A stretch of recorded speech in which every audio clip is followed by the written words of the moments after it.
Hello friends, we will know today the poem The Sick Rose, written by William Blake, a pre-romantic poet. This poem is published in the volume Songs of Experience, and this volume of poems Songs of Experience was published in 1794. This volume has 26 poems. The speaker, addressing a rose, informs it that it is sick. The rose is sick, affected. An invincible worm has stolen into its bed in a howling storm. That means in a time of storm, an insect entered into it. And under the cover of night, the insect entered into the bed of the rose flower. The dark secret love of this worm is destroying the rose's life.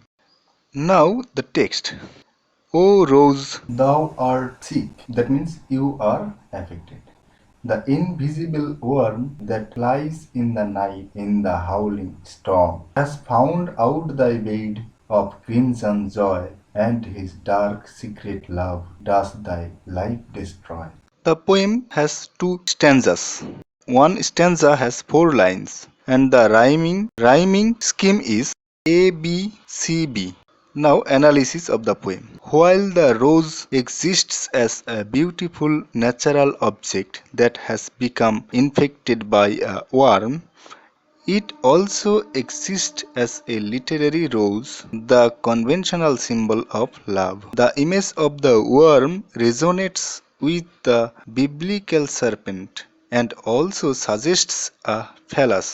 Worms are quintessentially earthbound and symbolize death and decay. The bed into which the worm creeps denotes both the natural flower bed and also the lover's bed.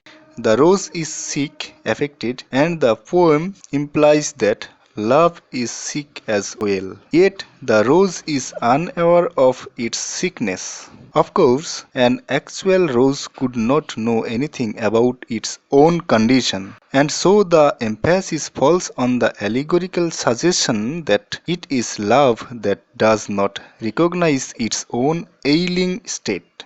This results partly from the insidious secrecy with which the worm performs its work of corruption. Not only it is invisible, it enters the bed at night. It implies that Satan or badness can come in any time, in any form. Thank you for watching.